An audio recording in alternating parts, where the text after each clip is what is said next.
Assalamualaikum, halo semuanya, selamat datang kembali di channel Aconowi bareng gue Rizandi. Long time no see ya, kayaknya gue udah sebulan kali ya nge-upload video. Akhirnya sekarang nge-review helm lagi karena ada yang baru dari JPX Helmet. Sebenarnya ini udah rilis dari awal bulan sih, di Gias kalau nggak salah. So here we go, JPX Helmet Nova X.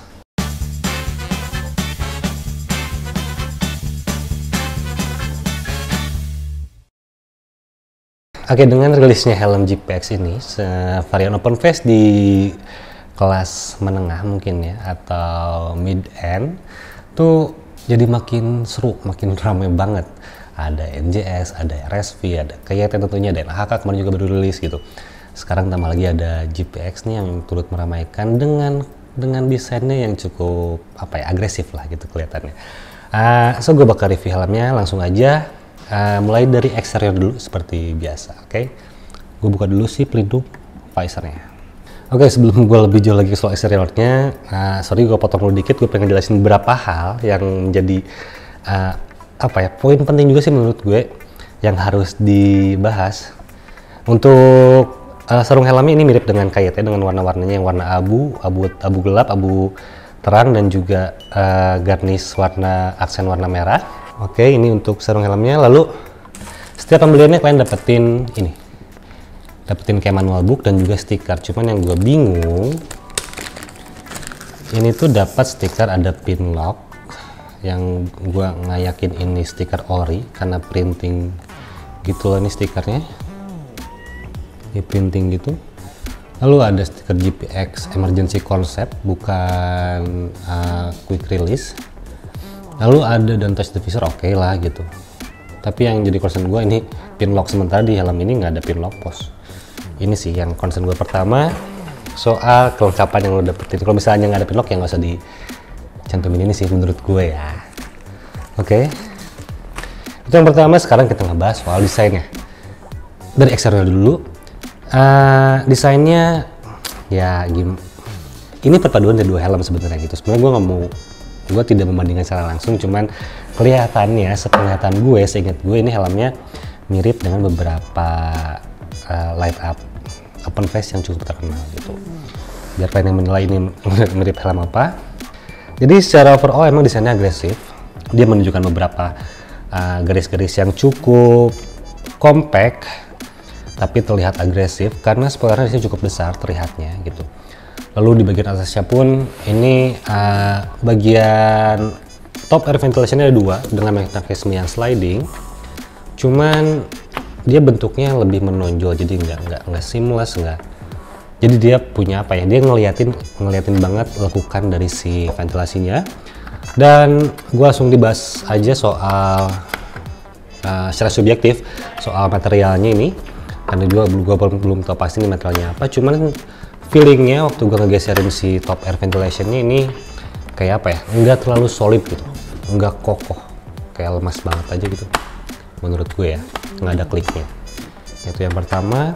Lalu untuk bagian spoilernya cukup manis sih, cuman ini mirip dengan salah satu brand helm lokal yang sudah menuju internasional. Jadi sini spoilernya sebenarnya cukup ya cakep lah gitu, cukup besar sesuai dengan tren yang kekinian, tapi balik ke selera kalau soal desain kan ya.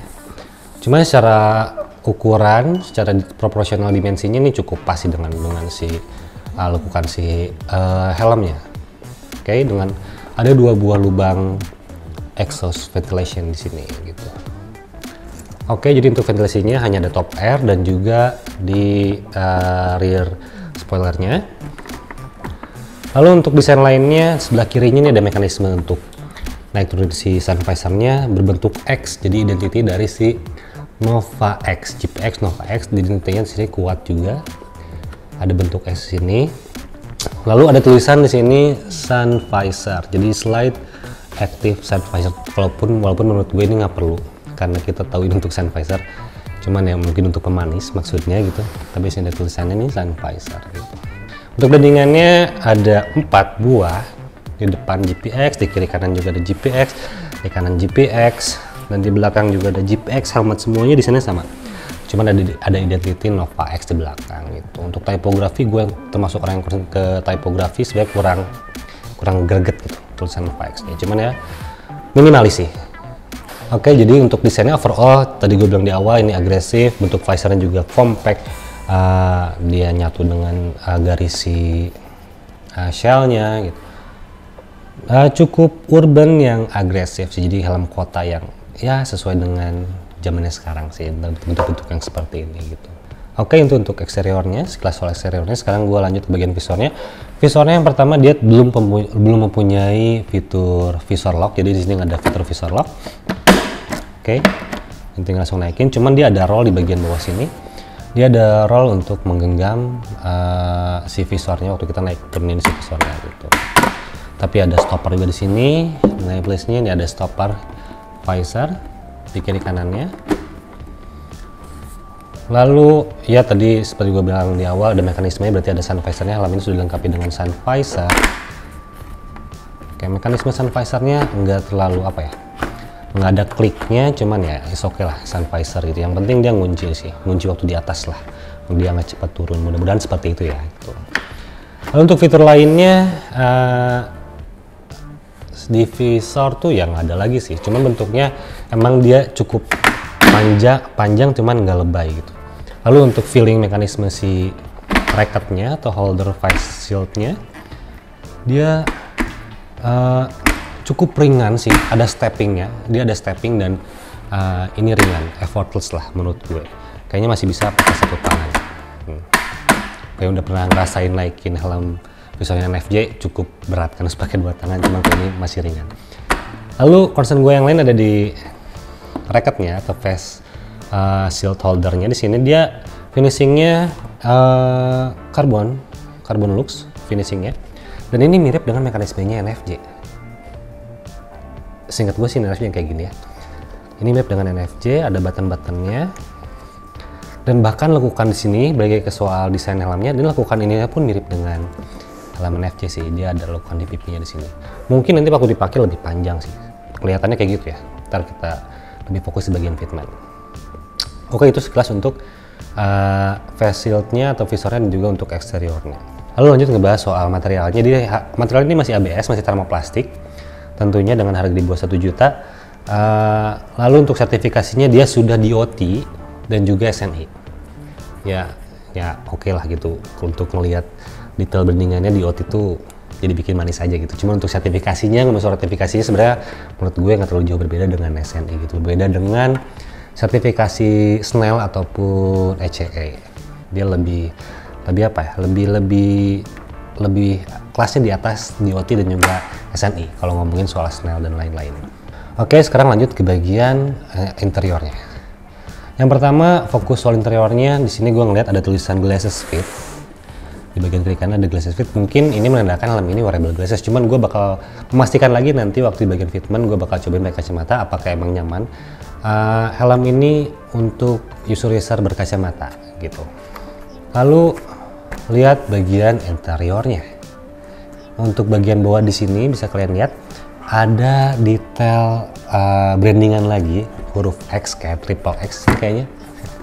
Ini huruf X doang nih, nggak 3, bukan triple X. Jadi ada XXX. Ini di bagian karetnya, bagian rubbernya. Untuk identitas si Nova X, Jeep X, Nova X, lagi-lagi ada brandingan X-nya di sini. Lalu secara tampilan kalau ngelihat si bagian bawahnya sini ini cukup cakep sih menurut gue sih ya. Compact, dia punya cheek pad yang bentuknya panjang yang nyatu jadi neck roll. Gue suka sih fitment seperti ini, biasanya lebih nyaman untuk di bagian pipi dan juga di bagian rahang. Lalu untuk materialnya atau untuk paddingnya, dia fabriknya ini dominasi warna gelap dengan 3 perpaduan bahan. Jadi ada kulit sintetis sedikit, aksen kulit sintetis di sini. Lalu juga ada sini ada kayak perforated gitu, kayak mesh gitu. Dan juga untuk bagian utamanya di sini ini bahannya kayak apa ya? Kayak bahan polyester, kayak PVC-nya fleece hoodie. Dia nggak dingin, dia lembut cuman kemungkinan lebih panas gitu. Dia ya plusnya dia lembut, cuman feelingnya agak panas biasanya kalau bahan kayak gini. Lalu untuk sistem pengunciannya dia menggunakan mekanisme micromatic buckle, yang which is ini cukup banget untuk sebuah varian open face dengan dengan spesifikasi seperti ini, shell yang masih termo dan lain-lain. Sedikit ngasih pandangan subjektif soal material plastik-plastiknya, emang nggak superior itu. Gue ngelihatnya ini masih kelihatan kayak biasa aja, walaupun nggak jelek ya. Gue nggak bilang ini jelek, cuman nggak apa ya, nggak mewah gitu. Tapi oke lah gitu. Termasuk juga plastik-plastik di bagian bagian ventilasinya lah gitu, termasuk di bagian mekanismenya di sini. Sekarang gua mau coba bongkar si padding-paddingnya, oke?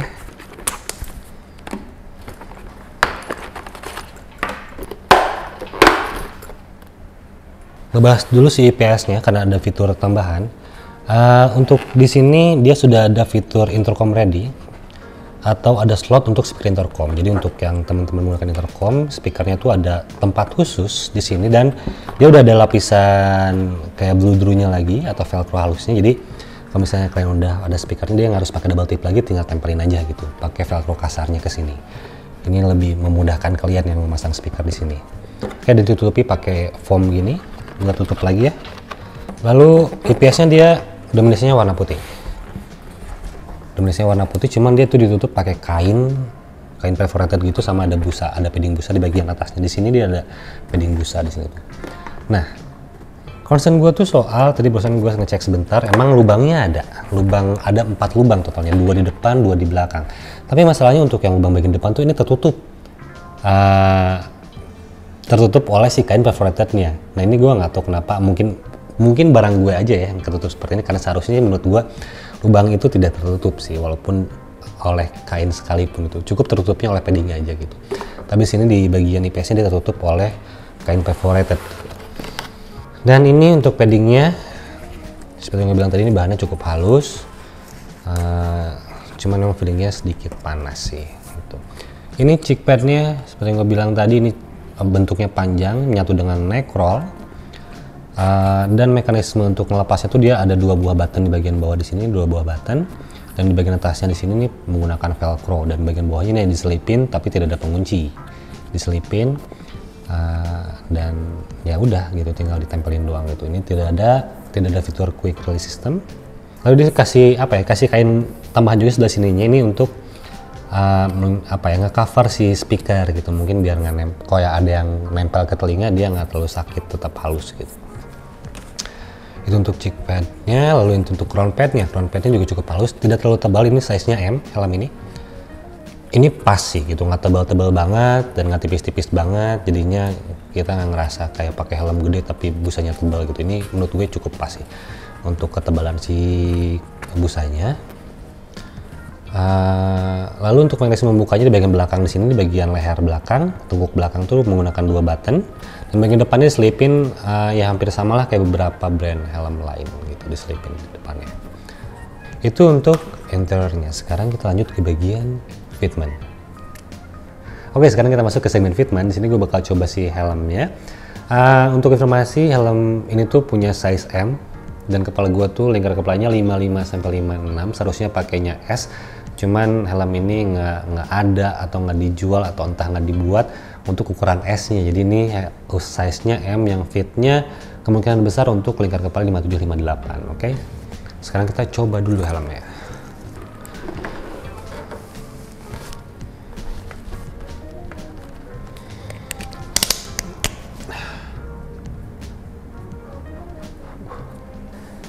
Yang pertama kerasa tuh soal yang tadi gue bilang, ini bentuknya lebih panjang bagian pipinya. Memang kerasanya ini sampai maju banget ke depan, kayak mengcover tulang pipi gitu.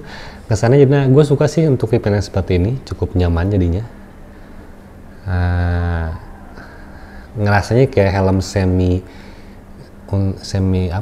kayak bukan crossover, kayak helm touring gitu loh. Kayak varian kayak helm Nolan kalau di awal-awal dulu kan, atau beberapa tahun lalu. NFJ kayak gini juga, punya fitment di pipi yang lebih ke depan. Atau kalau arai itu arai, gue lupa namanya apa dong, ingetin. Ada RAM, ada kayak CTZ kayak gitu. Dia lebih maju ke depan, enak sih untuk pipinya ya, nggak ada komplain. Lalu Itu untuk bagian cheek plate-nya, dan bagian bawahnya pun ini cukup mengcover juga. Hingga ke bagian tengkuk pun gue nggak ngerasa ada yang kosong, dan bagian tengkorak atasnya gue cukup tercover semuanya sih, cukup kesentuh gitu. Walaupun ada beberapa yang mungkin kan ini kegedean, kerasa banget ini sedikit kegedean. Gue masih bisa gerakin maju mundur dan kiri kanan sekitar 1 jari kalau gue tekan ke depan di sini, karena emang nih helmnya M dan lingkar kepala gue tuh 5556, jadi seharusnya pakainya S. Itu menurut gue untuk paddingnya ya cukup nyaman sih untuk si helmnya. Enggak seringan itu, gue menyangka helm ini bakal ringan, cuman tidak seringan itu, tapi tidak seberat yang dibayangkan juga. Ini nggak terlalu berat, nggak terlalu ringan, ini oke, pas.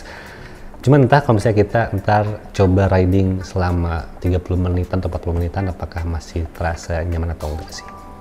Ini sih yang bikin nyaman sih bagian pipinya sih menurut gue untuk helm ini. Dan emang tadi gue ngomongin paddingnya halus ya, emang halus, cuman ini kerasa agak panas saja. Konsekuensinya seperti itu sih untuk bentuk padding seperti ini. Oke, ini untuk visornya cukup, di ruangan seperti ini cukup kedap sih waktu gue nutupin si visornya. Jaraknya cukup jauh, 4 jarian, cuman ini masih wajar banget, ini enak sih untuk view-nya. Visornya cukup wide, view-nya luas. Gue cuma bisa ngeliat ini doang yang kelihatan nih, cuman ganggu pandangan juga waktu lagi riding. Sama sun visor-nya, celah tengah ini bikin apa ya, bikin nanggung aja gitu. Sebenarnya nggak terlalu atas juga, tapi yang terlalu turun juga. Cuma ini celah ini doang sih yang ngeganggu menurut gue sih. Ini masuk, jadi ada masuk cahaya terangnya sih waktu gue nurunin si sun visor-nya. Oke, dan untuk tampilannya waktu lagi dipakai.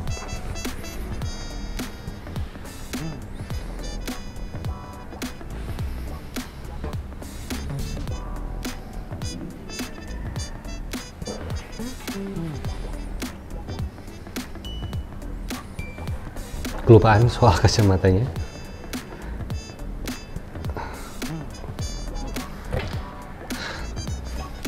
Menurut gue sih ini cuma label doang sih, entah karena beda ukuran atau gimana. Cuma waktu gue pakai kacamata ini nggak bukan glasses ready atau wearable glasses, jadi ini nggak ada fitur. Menurut gue sih ini nggak ada fitur wearable glasses gitu, karena cukup sulit pakai kacamata, dan ini nggak ada ruang untuk bingkainya. Jadi ya menurut gue sih ini helm bukan yang punya fitur wearable glasses gitu. Mungkin bakal ada kesulitan buat teman-teman yang berkacamata, karena jadinya ngedongkap ke atas sih kacamatanya. Oke, dibanderol dengan harga 725.000 untuk yang solid color. Gue beli di official store-nya. Menurut gue helm ini cukup overpriced, slightly atau sedikit overpriced lah, dengan overall yang ditawarkan helm Nova X ini dari GPX. Apa ya, kalau dibandingin dengan kompetitornya, soalnya kayak ada NHK, ada KYT, NFVO pun lebih mahal jauh, cuman ya dia secara fitur mirip. Lalu juga untuk yang seharga DRSV, mungkin dia lebih pas jika di compare dengan kelasnya NJS Kairos sih. Dia lebih pas, secara harga seharusnya lebih ke arah NJS, menurut gue seperti itu ya. Karena secara fitur juga ya mirip-mirip gitu. Dan secara build quality-nya, atau ini subjektif aja, secara build quality-nya dia masih ada di kelasnya NJS Kairos gitu. Itu menurut gue ya, subjektif pendapat dari gue ya. Tapi seenggaknya ini makin ngeramein juga si ranah varian open face di Indonesia. Cukup banyak pilihan jadinya untuk para user memilih yang seperti apa, karena ini punya desain yang agresif, cukup menarik juga dengan tren yang ada saat ini. Dan kelebihannya secara fitment juga dia cukup nyaman sih. Menurut gue ini helm yang cukup nyaman juga secara fitmentnya, apalagi dengan bentuk pipinya yang tadi yang lebih panjang ke depan, lebih mengcover rahang pipi. Itu nilai plusnya sih di bagian fitment, dan itu juga cukup krusial kan untuk bagian fitment, biar kita lebih ngerasa nyaman, lebih ngerasa safe waktu lagi pakai si helmnya. Oke, sekian video dari gue soal helm Nova GPX ini, Nova X. Mudah-mudahan bisa membantu. Kalau misalnya ada pertanyaan, ada yang mau di-sharing, ada yang mau dibagikan, ada yang mau di-request, boleh langsung tulis di kolom komentar, atau boleh juga nge-DM di Instagram di @acuanhobi. So, sampai jumpa di video selanjutnya.